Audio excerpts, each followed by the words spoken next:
हाँ भाई, सभी लोगों को नमस्कार। Good morning, good afternoon, good evening, जब भी आप देख रहे हो उस समय का राधे राधे, जय श्री कृष्णा और बाकी जितने भी आस्था लविस्ता 10 विदानिया, सभी तरीकों से नमस्कार। एक बार फिर से स्वागत आप सभी लोगों का। ये है आपका इकोनॉमिक्स स्पेशल, जहां हम इकोनॉमिक्स सब्जेक्ट की शुरुआत से चल रहे हैं, बिल्कुल बेसिक से चल रहे हैं और अंत तक जाएंगे। बिल्कुल बेसिक टू एडवांस स्टडी कर रहे हैं। पहले अपन ने इंट्रोडक्शन चैप्टर कर लिया, before it we covered introduction chapter. Now we will be covering a new chapter that has affected us all, that we understand all. जो ऐसा विषय आज हम पढ़ने वाले हैं, ऐसा टॉपिक हम आज पढ़ने वाले हैं, जिस विषय के बारे में आई थिंक आप सभी को इस बारे में मालूम होगा। आप सभी लोगों ने इसकी दरखत ली है, आप सभी लोग इस बारे में मालूम रखते हैं। So today's topic is money. I will be making you understand money and this is your lecture number 1. Sir अभी तक हमने क्या क्या कंप्लीट कर लिया, रिकैप क्या होगा? तो रिकैप है कि हमने कवर करा व्हाट इज इकोनॉमिक्स, इकोनॉमिक्स होता क्या है, aspects of economics, different different aspects, अर्थशास्त्र के विभिन्न प्रकार हमने पढ़े। इसके बाद types of goods and services. We also took certain time from our precious pretty lecture. We tried to understand what are different types of goods, economic goods क्या होते हैं, economic activities, non economic activities क्या होती हैं, goods और service का difference क्या होता है. Then we have covered types of economy. In last lecture we have also covered types of economy. And at the end जो last class थी वो हम पढ़ रहे थे capitalistic economy and socialistic economy. That much we have covered. इतना हमने cover कर लिया। थोड़ा सा एक छोटा सा कुछ नोनू सा एक टॉपिक रह रहा था, आज उसे भी कंप्लीट कर देंगे और उसी के साथ एक नए चैप्टर की भी शुरुआत कर देंगे। आज क्या कवर करवाने वाले हैं सर? आज हम कवर करवाएंगे व्हाट इज मनी, पैसा होता क्या है, फंक्शंस ऑफ मनी, मुद्रा के कार्य क्या होते हैं, इवोल्यूशन ऑफ मनी, मुद्रा का विकास क्या हुआ, डिजिटल मनी, डिजिटल मुद्रा क्या होती है और अंततः डाउट सेशन आपके चलेंगे ही चलेंगे। पहले जो बात हमने अधूरी छोड़ दी थी उसको मुकाम पर पहुंचाते हैं। In last class we were discussing about capitalistic economy. I think we pretty much discussed it about in very much details. हमने काफी कुछ डिटेल में पढ़ा कैपिटलिस्टिक इकोनॉमी के बारे में, पूंजीवादी अर्थव्यवस्था के बारे में हमने पढ़ा। पूंजीवादी अर्थव्यवस्था के बारे में हमने पढ़ा। We have also seen socialistic economy. इसके साथ ही we also saw in comparison, we also saw socialistic economy और उसी के छाये में हमने समाजवादी अर्थव्यवस्था भी पढ़ ली। देखो, by economic systems, if you read at the point of view, if you look at from the point of view of economic system, अगर आप आर्थिक गतिविधि, आर्थिक प्रणालियों की तरफ से नजरिए से आप अर्थशास्त्र, विभिन्न प्रकार की अर्थव्यवस्थाओं को पढ़ने की कोशिश करेंगे तो आपको मूलतः पूंजीवादी, समाजवादी ही देखने को मिलेगी। But socialistic economy is the type of economy where the social welfare is the major objective. Social welfare or the welfare of the society, I should say, to be precise, welfare of the society is the major objective of this type of economy. भाई सामाजिक कल्याण करना इस तरह की अर्थव्यवस्था का मूल उद्देश्य होता है, मुख्य उद्देश्य होता है समाजवादी अर्थव्यवस्था का। Now please try to understand this. This welfare of the society is a very devious path. It includes various measures, it includes various forms, it includes various paths. तो भाई समाज कल्याण करने के बड़े तरीके हो सकते हैं, समाज कल्याण के करने के तरीके बहुत हो सकते हैं, उनके पथ बड़े अलग अलग हो सकते हैं, विभिन्न पथ होते हैं। भाई समाज कल्याण करने का एक तरीका यह है कि हम कुछ लॉज बनाएंगे, government will be implementing, government सब लोगों के कल्याण के बारे में सोचेगी, गवर्नमेंट दिन रात सोचेगी कि मैं मेरे लोगों के बारे में, मैं मेरे लोगों को सही कैसे, स्वस्थ कैसे रखूं, इनको शिक्षा कैसे दूं। दूसरा होगी जहां पर government strict rules and regulation बनाएगी, थोड़ा सा कठोर कानून, नियम, कायदे, कानून बनाएगी कि भाई आधी रात्रि के बाद बाहर निकलने पर आपको फांसी की सजा दे दी जाएगी। तो जहां समाजवाद कठोर होता चला जाता है, वही आगे जाकर कम्युनिज्म बन जाता है, कम्युनिस्ट इकोनॉमी बन जाता है। क्या बन जाता है? कम्युनिस्ट इकोनॉमी बन जाता है, जिसका हमने एक बहुत ही प्यारा एग्जाम्पल भी देखा है, आवर बिलवड फ्रेंड चाइना। साम्यवादी अर्थव्यवस्था, माफ कीजिएगा, मैंने सामंतवादी बोल दिया, इसे बोलते हैं साम्यवादी अर्थव्यवस्था। तो अगर कोई आपसे पूछ ले कि सर कम्युनिस्ट इकोनॉमी और सोशलिस्टिक इकोनॉमी में डिफरेंस क्या है, so very thin line difference between socialistic and communistic economy. साम्यवादी और समाजवादी अर्थव्यवस्था में एक मूल महीन सा अंतर है। वो अंतर इस बात का है कि दोनों का उद्देश्य समाज कल्याण करना है, लेकिन समाजवादी अर्थव्यवस्था में समाज की जिम्मेदारी सरकार लेती है और सरकार धीरे धीरे पुनः प्रयास करती रहती है समाज के कल्याण के लिए। लेकिन वहीं दूसरी तरफ साम्यवादी अर्थव्यवस्था में कठोर नियम, कायदे, कानून बना दिए जाते हैं, इतने कठोर कि भाई फांसी की सजा भी दे दी जाती है। तो जहां कठोर कानून, नियम, कायदे, कानून बनाए जाए सरकार के द्वारा, उसे साम्यवादी अर्थव्यवस्था कहेंगे। क्लियर है मेरी बात? इस कहानी से बेफिक्र हम आगे चलते हैं और वर्ष आता है 1929, 1929। This year is very important. ये वर्ष बड़ा महत्वपूर्ण है। वर्ष इसलिए भी महत्वपूर्ण है कि दुनिया में इसे जल विभाजक वर्ष कहते हैं, वाटर डिविडेंड ईयर भी कहते हैं। इसलिए कहते हैं कि 1929 में दुनिया की सबसे बड़ी महान मंदी आती है, जिसे द ग्रेट डिप्रेशन कहा गया। 1929 the great depression came. Great depression came. वैश्विक महामंदी आ जाती है। क्या आ जाती है? वैश्विक महामंदी आ जाती है। The great depression came. अब क्या हुआ? इन 1929 द ग्रेट डिप्रेशन की स्टार्टिंग जो होती है, शुरुआत जो होती है मेरे प्यारे लाडलों, please remember it was started in United States of America.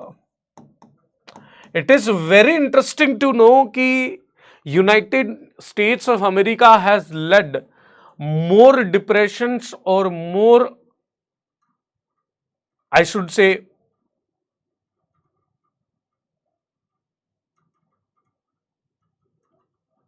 depressions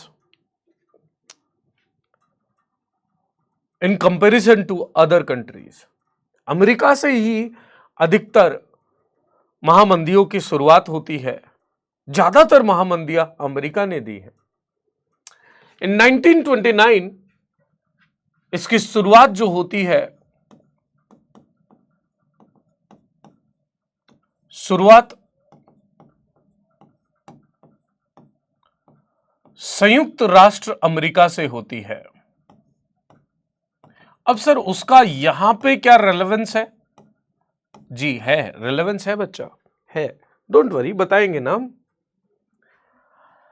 अब इस डिप्रेशन का रिजल्ट यह हुआ कि it was spreading like a fire. एक जंगल की आग की तरह यह फैलता जा रहा था। हजारों देश, जितने भी देश हैं, सभी इसके चपेट में आ रहे थे। कोई आज आ रहा था तो कोई कल आ रहा था, चाहे सोशलिस्टिक इकोनॉमी हो, चाहे कैपिटलिस्टिक इकोनॉमी हो, पूंजीवादी अर्थव्यवस्था हो, चाहे समाजवादी अर्थव्यवस्था हो, सभी इसके लपेटे में आ रही थी।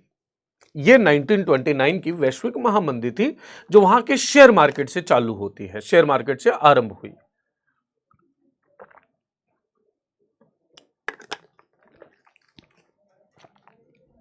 हुआ यूं, अब समझ में नहीं आ रहा था सर इकोनॉमिक सिस्टम कैसा होना चाहिए। तो यहां पर एक व्यक्ति आता है यूनाइटेड स्टेट्स ऑफ अमेरिका में ही एक व्यक्ति आता है, John Maynard Keynes, JM Keynes.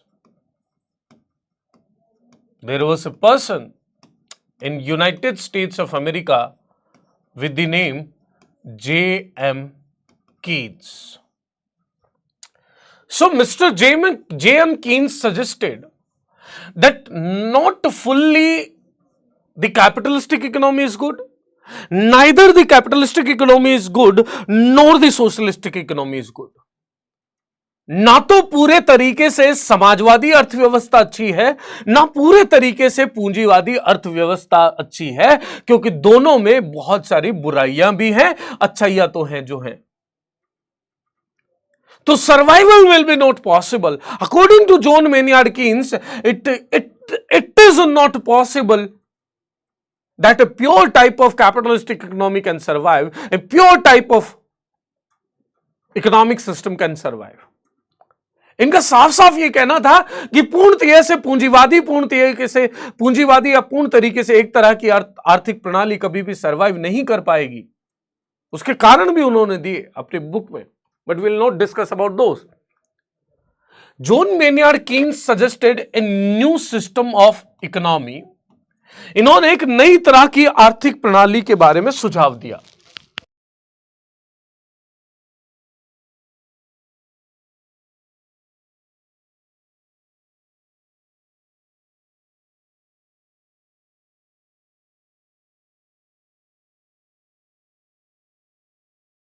बात कर रहे हैं जॉन मेनियार्ड कीन्स साहब की, तो जॉन मेनियार्ड कीन्स साहब ने कहा कि देखो, एक ऐसा इकोनॉमिक सिस्टम होना चाहिए जहां पर दोनों की अच्छाई एग्जिस्ट करे, कैपिटलिस्टिक इकोनॉमी की अच्छी बातें भी रहें और सोशलिस्टिक इकोनॉमी की अच्छी बातें भी जहां सरवाइव करें. That means there should be coexistence of public sector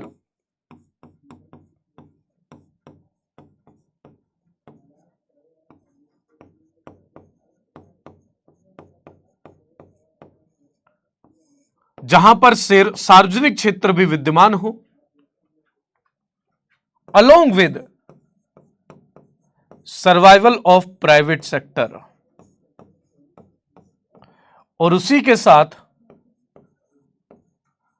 निजी क्षेत्र का भी सह अस्तित्व हो. सार्वजनिक क्षेत्र एवं निजी क्षेत्र का सह अस्तित्व जहां पर होगा, जहां इन दोनों का अस्तित्व होगा, वो इकोनॉमी सरवाइव करेगी. लोगों ने पूछा, सर करे बोलेंगे क्या इसको? what this model will be called as? इस मॉडल को क्या कहेंगे? यहां तो सोशलिस्टिक इकोनॉमी भी है, कैपिटलिस्टिक इकोनॉमी भी है. Because these two are coexisting in this particular economic system, this economic system will be known as mixed economic system. और चूंकि यहां पर दोनों क्षेत्र विद्यमान होंगे, इसीलिए इसे मिश्रित अर्थव्यवस्था कहा जाएगा. क्या कहा जाएगा? मिश्रित अर्थव्यवस्था कहा जाएगा. मिक्स्ड इकोनॉमी यहां पर सरवाइव करेगी. क्लियर बात? Sir, now the question is, mixed economy is basically the economy where both the sectors exist, both the private as well as public sector exists. भाई, मिश्रित अर्थव्यवस्था से क्या भाव समझ में आया? मिश्रित अर्थव्यवस्था से हमें भाव यह समझ में आया कि जहां सार्वजनिक एवं निजी क्षेत्र दोनों विद्यमान हो, ऐसी अर्थव्यवस्था को मिश्रित अर्थव्यवस्था कह देंगे. बिल्कुल अच्छी बात है सर. हमने जॉन मेनियार्ड कीन्स साहब को मिश्रित अर्थव्यवस्था के पिता भी कह देंगे, क्योंकि भैया ये बताया इन्होंने ही, फादर भी कह दिया, चलो ठीक है. इन्हें मिक्स्ड इकोनॉमी के जनक कह देंगे. बट सवाल यह है कि सर इसमें कमी क्या होगी? इस तरह की अर्थव्यवस्था में कमी क्या होगी? कोई ना कोई तो कमी तो होगी ना. अच्छी अच्छी बातें तो सारी बातें हैं, इसकी सबसे बड़ी कमी क्या होगी? जो इसकी सबसे बड़ी विशेषता है, वही सबसे बड़ी इसकी कमी भी है. भाई, मिक्स्ड इकोनॉमी क्या थी? मिक्स्ड इकोनॉमी थी कि भैया हमने पब्लिक सेक्टर को भी रखा, भेल, गेल, रेल, सेल जैसी सरकारी कंपनियों को भी रखा, और private company Tata, Ambani, Reliance, HDFC, ऐसी प्राइवेट ऑर्गेनाइजेशंस को भी हमने सर्वाइवल दिया, उनको भी हमने रखा भैया।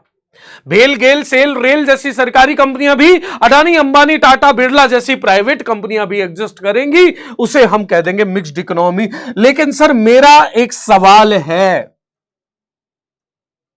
सवाल क्या है, सवाल बड़ा रोचक लगेगा। सर सवाल यह है कि कैसे डिसाइड करें विच सेक्टर और which goods and services should be in public and which goods and which services should be in private. ये निर्णय कैसे लेंगे कि भाई इस उद्योग को हम सरकारी में डाल दें, इस उद्योग को निजी में डाल देंगे? क्या कोई वैज्ञानिक फॉर्मूला है? क्या कोई वैज्ञानिक पद्धति है कि a+b का whole square, a² + b² + 2ab? ना,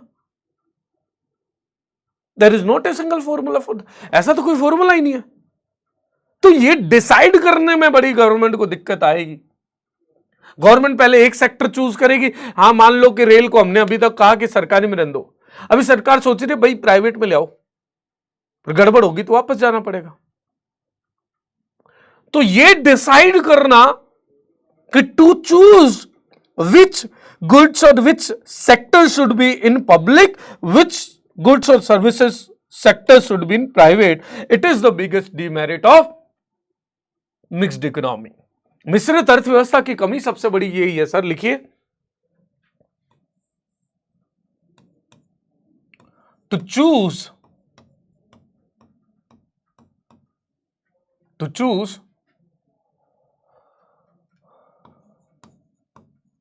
द सेक्टर फॉर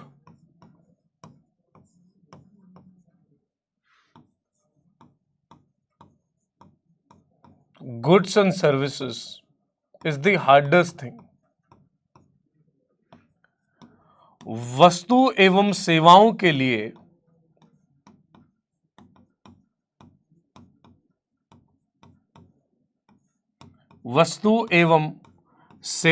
लिए क्षेत्र का चयन करना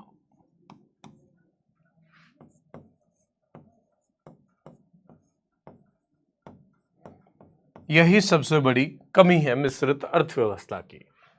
और my dear friends, mixed economy का एग्जाम्पल अगर आपसे पूछा जाए, द बिगेस्ट एग्जाम्पल इज मेरा प्यारा भारत महान। India is the greatest example of mixed economic system. When India adopted mixed economic system, so we will be talking about that in when we will be reading about 5-year plans। जब पंचवर्षीय योजना पढ़ेंगे तब इसके बारे में detail से discussion करेंगे। So let's start now. ये थी कल तक की कहानी, आज नए चैप्टर की शुरुआत करते हैं and the chapter is money. सबसे पहला क्वेश्चन आ जाता है, सर व्हाट इज मनी? पैसा क्या है? मुद्रा क्या है? धन क्या है? दौलत क्या है? अनेकों नाम है। कभी कभी किसी ने कहा कि money is a good slave but not a good master. कोई कहता है कि पैसा एक अच्छा मजदूर है, अच्छा स्लेव है, अच्छा दास है, एक अच्छा मालिक नहीं होता। कोई कहता है कि पैसा बहुत जरूरी है, कोई ये कहता है कि पैसा जरूरी नहीं होता। आखिर पैसा होता क्या है? चलिए बताइए। तो सर आपके सामने ये महानुभाव आए हैं एंड ही इज सेइंग आलू ले लो, कांदा ले लो। I forgot to mention that. He is saying आलू ले लो, कांदा ले लो। What he is saying आलू ले लो, कांदा ले लो, ये बोल रहे हैं। आलू ले लो, कांदा ले लो। पहुंच गए आप, आपको चाहिए, आपने आलू कांदा ले लिया, फ्री में देंगे? फ्री में देंगे क्या? नहीं सर, पैसे लेंगे। वही तो पैसे का काम है, वही तो पैसा है। मनी क्या काम करता है? आपने आलू कांदा लेना है तो आपको उसके बदले कुछ देना पड़ेगा। If you want to buy this potatoes or potatoes, whatever it is, potatoes or kanda or onions, you have to give something back. फोकट में कुछ नहीं मिलता सर, फोकट में तो घर वाले खाना भी नहीं देते, वो भी इसी उम्मीद में तुम्हें खिलाए पिलाए तैयारी करवाए जा रहे हैं कि एक दिन ये बड़ा होगा, एक दिन ये नौकरी लग जाएगी इसकी, और ये भविष्य में कभी हमें अगर जरूरत पड़ी तो भैया हमारे परिवार का नाम रोशन करेगा और हमारा ख्याल रखेगा। फ्री में कुछ नहीं होता सर। एडम स्मिथ साहब कहते हैं, एडम स्मिथ साहब के बारे में तो अपन ने पहले भी चर्चा करी है, वो साफ कह रहे हैं भाई कोई किसी का भला नहीं करता, सब अपने भले के लिए काम कर रहे हैं। तो यहां अगर आलू कांदा अगर आपको लेना है तो फॉर बाइंग पोटैटोज और onions you need to give something, you need to give him something, आपको कुछ देना पड़ेगा सर, उसे ही पैसा बोलते हैं। So what is money? Money is basically it's a medium of exchange, it's a medium of exchange. मुद्रा क्या है? मुद्रा विनिमय का साधन होती है। मुद्रा क्या है? मुद्रा विनिमय का साधन होती है। Money is a medium of exchange.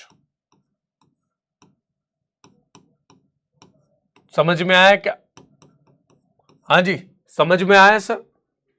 So money is that which is generally regarded as a means of payment in the settlement of all the transactions including debt. मुद्रा वह है जिसे सामान्यतः कानूनी रूप से ऋण सहित सभी लेन देनों के निपटान में या भुगतान के साधन के रूप में माना जाता है। आपने कोई ट्रांजैक्शन करा, कोई लेन देन करा, तो उसके भुगतान के लिए कानूनी रूप से जो विनिमय तय किया जाए, जो साधन तय किया जाए, उसे मुद्रा कहेंगे। उसे क्या कहेंगे? मुद्रा कहेंगे। So what is money sir? Money is basically, it's a medium of exchange. It is basically the mode by which all the transactions can be settled. जिससे जो लेन देन कर रहे हो सर, उसको सेटलमेंट कर पाओ, उसको सेटल कर पाओ, वो जो मीडियम होगा, वो जो माध्यम होगा, उसे मुद्रा कहेंगे। सर इसकी शुरुआत कैसे हुई? पैसा आया कहां से? आज हम डिजिटल करेंसी के मोड में आ गए सर।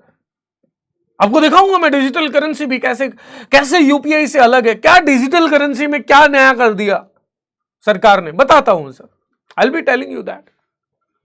अब सर शुरुआत में आज के जो नोट है या पुराने जो नोट है, शुरुआत में जब एग्रीगेरियन सोसाइटीज हुआ करती थी, शुरू में आदि मानव जंगलों से निकलकर अपने खाने पीने का जुगाड़ करने लगा था, तब उसे जरूरत हुई होगी लेन देन की। सोच के देखिए कि सर शुरुआती दिनों में तो जिसने जितनी खेती करी, जिसको जो जरूरत पड़ी, वो एक दूसरे से ले लिया। पहले शुरुआती में तो शिकार किया करते थे ना, उसके बाद एग्रीकल्चर सीखा हमने, कृषि करना सीखी सर। कृषि करना सीखने के बाद जिसको जरूरत हुई पड़ोस से ले आए। गांव मोहल्ले में पुराने टाइम में हम लोग तो ऐसा, हमारे तो ऐसा बहुत होता था। मोहल्ले में यदि कड़ी हमारे बनती थी तो पूरे मोहल्ले में जाती थी, वो सबकी कटोरियां आती रहती थी।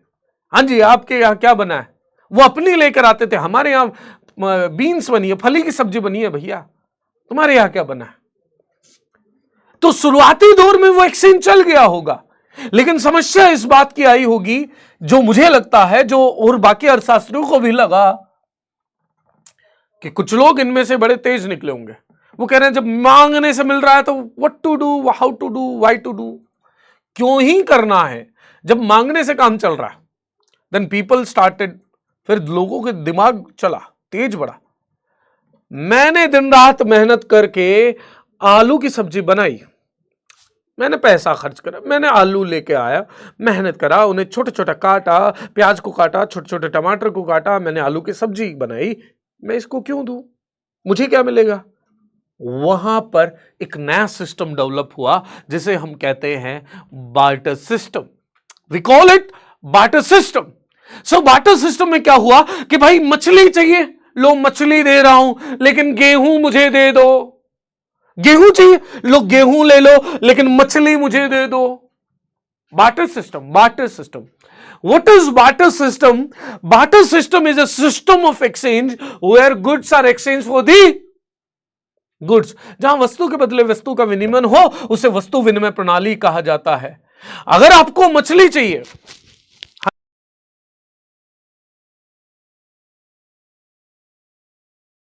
अगर आपको मछली चाहिए तो मछली के बदले गेहूं देना पड़ेगा, और गेहूं चाहिए तो मछली लेनी पड़ेगी. वही लिखा अपन ने.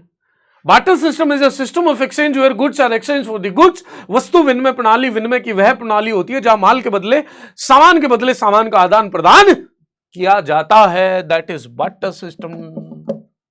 लेकिन बट माय डियर फ्रेंड्स, इसको थोड़ा सा सिंप्लीफाई करें. इस बार्टर सिस्टम को थोड़ा सा डिटेल से देखेंगे हम तो हमारी आंखें चौंधिया जाएंगी, हमारी आंखें चौंक जाएंगी.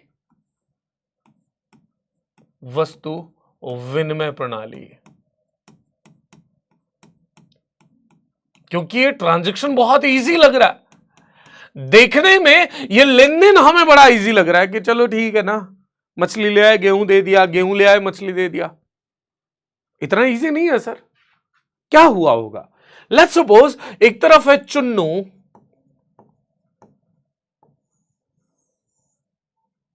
एक तरफ है मुन्नू. चुन्नू एंड मुन्नू.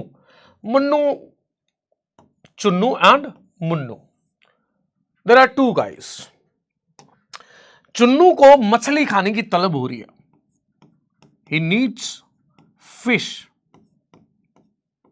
थोड़ा वेजिटेरियन माहौल बना है, चलो ठीक है. इसको खाना है, टमाटर खाना है. ही नीड्स टमाटोज और टमाटर वट एवर इट इज. इसके पास नहीं है. चुन्नू को टमाटर खाना है. कल मैं कहीं कुछ पढ़ रहा था तो टमाटर से मुझे याद आया, किसी ने कहा कि बीइंग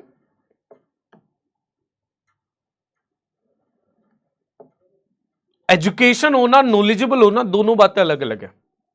कैसे सर? एजुकेशन है कि टमाटर जो है वो फ्रूट है, टमाटर फल है. सही बात है. विजडम ये है, बुद्धिमता ये है कि हम टमाटर को फ्रूट सैलड में ना डालें. ठीक है. सो चलो कहानी की बात आगे चलाते हैं. चुन्नू को टमाटर चाहिए. चुन्नू जा रहा मार्केट में, टमाटर दे दो, टमाटर दे दो, टमाटर दे दो. मुन्नू से मुलाकात हो जाती है. मुन्नू चिल्ला रहा था, टमाटर ले लो, टमाटर ले लो, टमाटर ले लो. एक्सचेंज हो जाएगा क्या? नहीं. मुन्नू को क्या मिलेगा? चुन्नू ने पूछा मुन्नू क्या चाहिए? मुन्नू ने कहा मुझे मटर चाहिए, मटर दे दो, मटर दे दो, मटर दे दो. चुन्नू ने कहा मेरे पास मटर है, मटर ले लो, मटर ले लो, मटर ले लो. Now exchange will taking place. अब एक्सचेंज हो जाएगा सर. यहां पर you required in this barter system, you required two coincidences to be completed. To complete this barter system you need two coincidences. आपको ये पूरा वस्तु विनिमय प्रणाली को पूरा करने के लिए दो संयोगों की आवश्यकता है. You need two coincidences. One is whatever you have in deficiency that should be in surplus. Coincidence number 1. भाई यहां पर दो संयोगों की आवश्यकता पड़ती है. संयोग नंबर 1, संयोग नंबर 1 कि जिस चीज की आपके पास कमी हो, सामने वाले के पास उसकी अधिकता हो. Coincidence number 2, whatever you have in surplus that should be in deficiency to the next person. संयोग नंबर 2, जिस चीज की आपके पास अधिकता हो, सामने वाले के पास अल्पता हो. You need double coincidences, only then this exchange can happen. और सर पुराने मार्केट में चलो चुन्नू को मुन्नू मिल गई, मुन्नू नहीं मिलता मुन्नी मिल जाती. But is it that much easy? क्या ये इतना आसान है?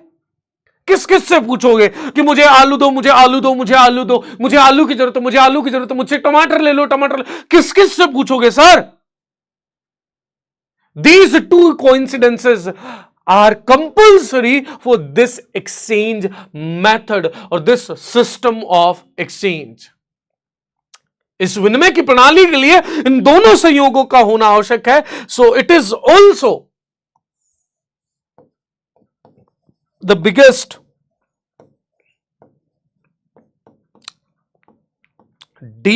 feature as well as demerit. याद रखना, वस्तु विनिमय प्रणाली की यह सबसे बड़ी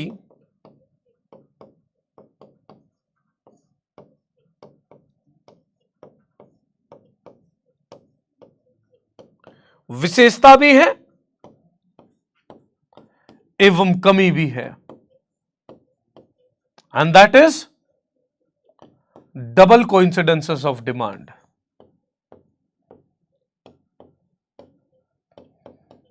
डबल कोइंसिडेंसेस ऑफ डिमांड. मांग का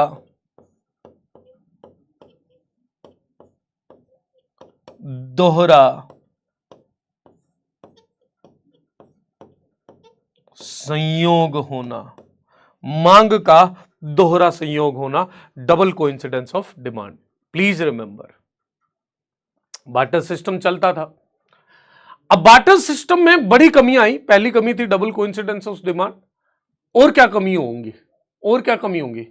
नो स्टैंडर्डाइजेशन. स्टैंडर्ड मेजरमेंट नहीं था कि भाई एक आलू के बदले कितने टमाटर दिए जाए. How much potatoes has to be given for the exchange of one tomato? It was not quantifiable. Transferability may be another problem. Durability may be another problem. So these were again बहुत सारी इसमें कमियां निकली और उसके कारण ही currency start हुई. Before going to that, we should ask you question. एक क्वेश्चन है, the system wherein trade can be carried out through the exchange of goods and services is called. वह प्रणाली जिसमें वस्तु और सेवाओं के आदान प्रदान के माध्यम से व्यापार किया जा सकता है कहलाता है. Option A barter system. अच्छा okay. Option A barter system, monetary system, good system and none of the above. वस्तु विनिमय प्रणाली, मुद्रिक प्रणाली, माल प्रणाली, उपरोक्त में से कोई नहीं. Where goods and services are exchange for the goods and services, that will be known as barter system. उसे क्या बोलेंगे सर? वस्तु विनिमय प्रणाली कहेंगे. A will be the right answer. Now sir, what are the functions of money? पैसा काम क्या करता है सर? ठीक है, आपने बता दी, इतनी सारी बातें बताई हमें. पैसे के काम क्या क्या काम होते हैं सर? देखो, अगर फंक्शंस की मैं बात करूं तो functions can B of different types. कार्यों की अगर मैं बात करूं तो कार्य अलग अलग प्रकार के हो सकते हैं. Functions can be primary functions,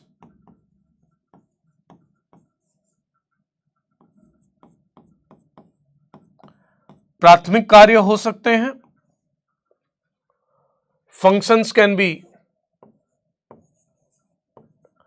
secondary,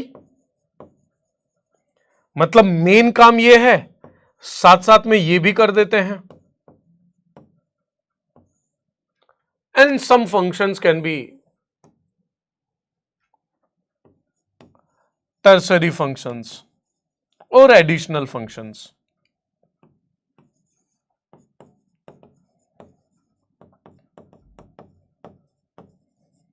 अतिरिक्त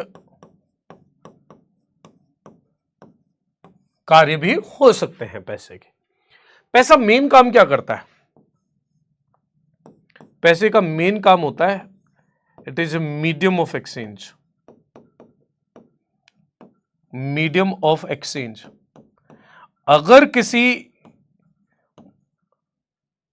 एक्सचेंज के मीडियम को आपको आइडेंटिफाई करना हो कि ये मुन्नी है कि नहीं है, ये पैसा है कि नहीं है, ये मुद्रा है कि नहीं है, तो उसको पहचानने में सबसे पहली जो बात आपको देखनी है, आपको वो देखना है कि भाई वो विनिमय का साधन है कि नहीं है.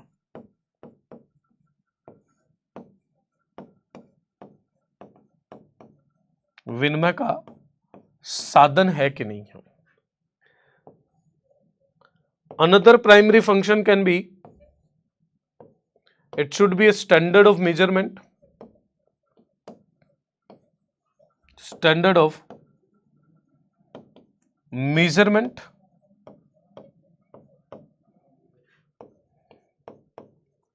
वो मापन का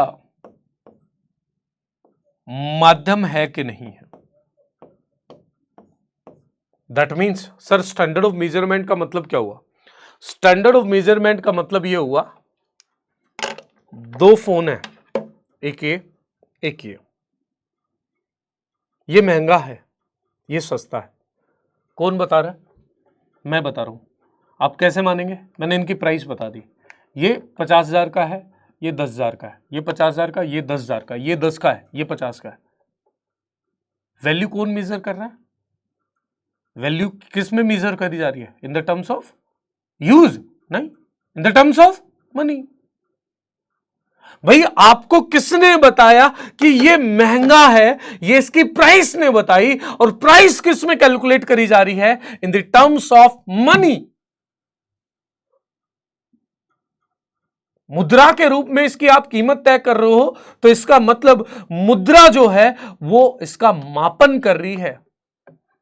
मुद्रा क्या कर रही है? इसका मापन कर रही है, वैल्यू मेजरमेंट कर रही है कि हां भाई इतने का है कि नहीं है। क्लियर बात है? चलो, another is there are different secondary functions also. दूसरे काम भी कर लेता है पैसा। It is store of value, store of value, value का भंडारण भी होता है इससे। आपने अपने पर्स में 500 का नोट रख लिया, तो मतलब आप हमेशा 500 रुपए की वैल्यू जेब में लेकर घूम रहे हैं। यस और नो? Isn't it so? ऐसा ही होगा ना। When you are keeping 500 rupees in your pocket, then you are carrying 500 rupees value, store of value. Credit creation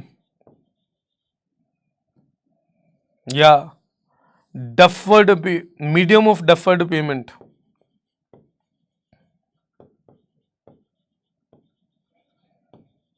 medium of deferred payment,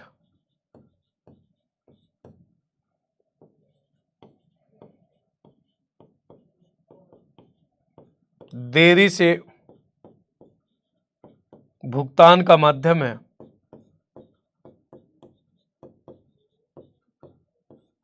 मतलब how many is medium for deferred payment? मुद्रा किस तरीके से देरी का भुगतान का माध्यम है?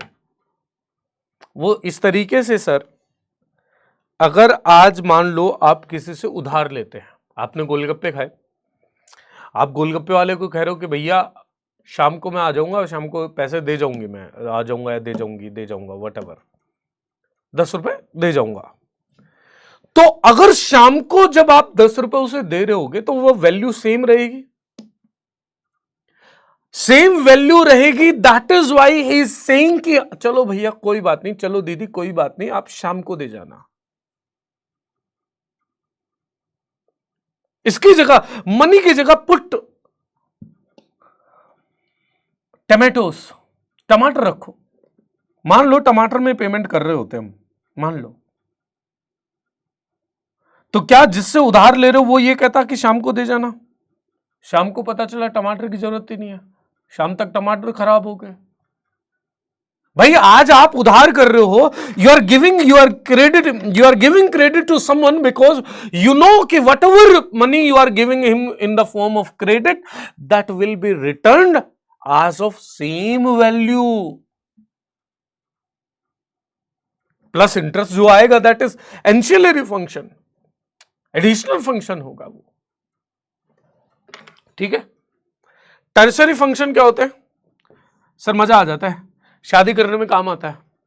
ये जो फालतू के है ना, पैसे से आदमी कुछ भी कर सकता है, वो एंसिलरी फंक्शंस में आता है। इसमें जैसे इनकम डिस्ट्रीब्यूशन,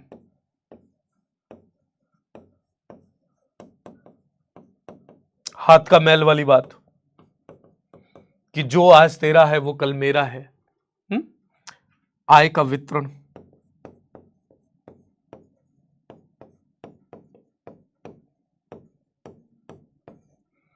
ये एंसिलरी या टर्सरी फंक्शंस में आता है। So these are functions of money. What I have told you, these are medium. Money is medium of exchange. मुद्रा विनिमय का साधन होती है. I told you. Unit of account. It measures standard deferred payment. आस्थगित भुगतान का मानक होता है. Store of value होता है. Basis of credit creation होता है. And income distribution of national income. राष्ट्र आय का वितरण होता है. These are functions of money. Now there is question for you again. एक और क्वेश्चन, ये क्वेश्चन इसलिए लाया कि मुझे लगा कि आपसे पूछना चाहिए मुझे। Which one of the following solves the problem of double coincidence of demands, goods, banks, money, all of the above. इनमें से कौन इच्छाओं के दोहरे संयोग की समस्या का समाधान करता है? माल, बैंक, पैसा, उपरोक्त सभी। बताओ। डबल कोइंसिडेंस ऑफ डिमांड आपको बताया था कि सर बार्टर सिस्टम में जो सबसे बड़ी दिक्कत ये बात की है कि आपके पास मछली है, आपको गेहूं चाहिए, तो सामने वाला एक ऐसा आदमी आपको मिलना चाहिए जिसके पास गेहूं ज्यादा हो, मछली कम हो, तभी तो एक्सचेंज हो पाएगा। उसका सॉल्यूशन किसने दिया? गुड्स ने? नहीं सर। बैंक्स ने? नहीं सर। मनी ने दिया। मनी ने क्या कहा कि डबल कोइंसिडेंस ऑफ डिमांड की जरूरत नहीं है, आपको जो सामान चाहिए, मोबाइल चाहिए ना, उसके बदले पैसा मारो ना, ले आओ। पैसे की जरूरत तो सबको ही रही, वहां डबल कोइंसिडेंस जरूर ढूंढना नहीं पड़ेगा। वहां यहां तो सिर्फ आपको मार्केट में जाना है, देखना टमाटर कौन बेच रहा है, हाँ भाई टमाटर लो, लो पैसे। पहले ढूंढना पड़ रहा था टमाटर वाले के पास जाके, हाँ भाई चाहिए क्या, उसने कह दिया मूली, आपके पास तो मूली है नहीं। फिर डबल कोइंसिडेंस ऑफ डिमांड की प्रॉब्लम को सॉल्व किया मनी ने। Evolution of money, if you look at the evolution of money, मुद्रा का विकास किस तरीके से हुआ, तो basically over the period of time, if you look at the various stages of money, money has evolved in 5 stages. First, commodity money. Second, metallic money. Third, paper money or legal tender, what we say in our language. Fourth, cryptocurrency. And fifth, digital currency. भाई 5 चरणों में विकसित हुई मुद्रा अगर वर्तमान में हम पढ़ें, पहली वस्तु मुद्रा। What is commodity money? Commodity money is basically when a particular commodity or product is given the status of medium of exchange. जब एक किसी विशेष वस्तु को विनिमय के साधन का माध्यम कर दिया जाए या विनिमय के साधन का रूप मान लिया जाए तो उसे कोमोडिटी मनी कहते हैं, वस्तु मुद्रा। इसको डिटेल में हम पढ़ेंगे, डोंट वरी, इस तरीके से हम डिटेल में पढ़ेंगे, don't worry. What is metallic currency? Metallic currency is when a particular piece of metal is considered to be a medium of exchange. जब किसी एक विशिष्ट धातु के एक विशिष्ट टुकड़े को विनिमय के माध्यम के स्वरूप अपना लिया जाए तो उसे मेटालिक करेंसी कहते हैं। Then there comes paper money. जब किसी पर्टिकुलर एक पेपर को सरकार द्वारा जारी कर दिया जाए, कागज को सरकार द्वारा जारी किया जाए और विभिन्न भुगतानों के माध्यम के स्वरूप अपना लिया जाए, when government is adopting that is paper money or legal tender. Then there comes cryptocurrency. By decoding an uncoded message, by decrypting an encrypted algorithm, you get certain value. Then when this particular value is used as a medium of exchange, it is known as cryptocurrency. भाई crypto currency को जब मैं detail में पढ़ाऊंगा तब आपको और detail में बताऊंगा इसमें टेक्नोलॉजी क्या होती है, कैसे मनी बनती है, कैसे नहीं बनती है, वो सारी चीजें मैं आपको बताऊंगा। अभी के लिए इतना समझ लीजिए कि एक गणितीय समस्या को सुलझाने पर प्राप्त हुई किसी वैल्यू को जब लोगों द्वारा विनिमय के साधन स्वरूप अपना लिया जाए तो उसे क्रिप्टो मुद्रा कहते हैं। फिर आता है डिजिटल करेंसी। जब एक भौतिकी मुद्रा को डिजिटल रूप दे दिया जाए तो उसे डिजिटल करेंसी कहते हैं, डिजिटल मुद्रा कहते हैं। अब इससे आगे पढ़ेंगे कल की क्लास में, क्योंकि एक दिन में ही ज्यादा लोड नहीं देना है, थोड़ा थोड़ा कुंजुम कुंजुम, क्योंकि अपने पास टाइम बहुत है, डिटेल में पढ़ाना है। डिटेल में इस लेवल का पढ़ाना है कि आपके चाहे यूपीएससी हो, प्रीलिम्स हो, चाहे सीडीएस हो, और मैं क्वेश्चन दिखाऊंगा सीडीएस के, सीएपीएफ असिस्टेंट कमांडेंट के क्वेश्चन यहाँ से दिखाऊंगा, चाहे आपके एसएससी हो, चाहे आपका पीसीएस हो, लोअर पीसीएस हो, सभी एग्जाम्स के लिए आपको एक बार कोर्स करना है, दैट इज इकोनॉमिक स्पेशल। ठीक है, तो चलिए चलते हैं बाकी की चीज़ों पर। तो ये सारी की सारी चीज़ें हम कल पढ़ेंगे, कल परसों 2-3 दिन लगेंगे अपने को मनी चैप्टर भी करने में, काफ़ी बढ़िया चैप्टर है। 2 मिनट की समरी देख लेते हैं। आज हमने कंप्लीट कर लिया money, we have completed that, what is money, evolution of money करा, मिक्स्ड इकोनॉमी देखा, we have seen mixed economy. Mixed economy is that system of economy where private and public sector coexist. Fiat and fiduciary currency कल करेंगे, current currency denomination, demonetisation and minimum reserve requirement system हम कल करेंगे। तब तक के लिए ध्यान रखिए, ख्याल रखिए, बाय बाय, जय हिंद, जय Bharat, thank you so much.